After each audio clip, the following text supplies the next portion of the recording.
If we will accept you, we will not deny you, into the Facebook group. Anywho, so today's question's fun, and you can take it one or two ways. This is good things. It's up to you in your life how you would like to run with the ponderings of the day.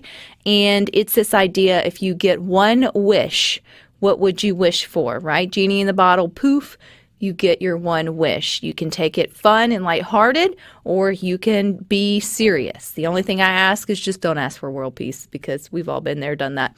And so where this came from is, and I know I'm late to all of the movie parties. I get that. I'm behind the times on everything. I finally got an opportunity this weekend to watch a movie that I was looking forward to, and it's been out for a while, but I finally got to sit down and watch Wonder Woman 1984. We won't go through the whole thing. No, it wasn't as good as the first one, whatever, but it did have a really neat message, and I thought, it's kind of interesting when you think about movies that sort of play out a message that can be, overlaid to the broader, your broader reality. And so if you haven't seen it, there's a stone, you get a wish, and then bad things happen, because people are usually selfish by nature. And the trick, though, that I thought was worth pondering is this idea that you get whatever you wish for. You have your one true wish.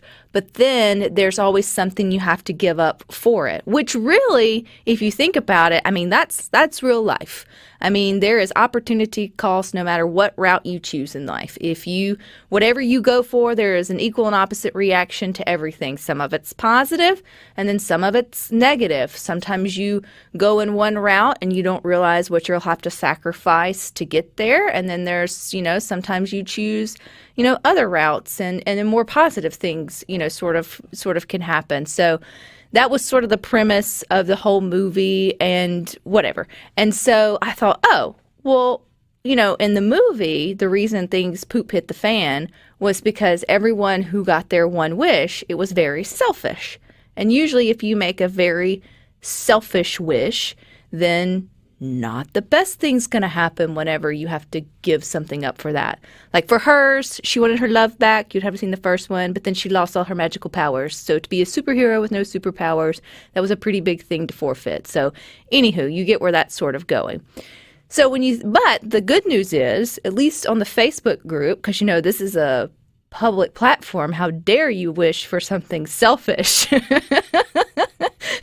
on there so everybody can read it. So the best of us usually come out in those type of places where you do wish for things like curing cancer or everyone being able to have a livable wage or, all of those things. So when you think about it and you only got one, you only get your one wish. Of course, it's good things. You can have several one wishes, whatever. But you have to think them through. Like, how would you use it? What would it be for? What would the world look like? So, Rhino, what's your one wish? My one wish would be for a superpower, but a specific superpower that I don't think a whole lot of people would even really consider a superpower, but on the face of it, it is. If you think back to the TV show Saved by the Bell. Yes. And you remember the main character, Zach Morris, with the blonde hair and the big phone and the cool guy vibes. Mm-hmm. He has a superpower that nobody ever seems to mention. He has the ability to call timeout, and everybody stops, everybody freezes, and he can go do whatever he's got to do to get out of trouble, and then unfreeze time, and ta-da, see, told you I didn't do that. There's the guy right there.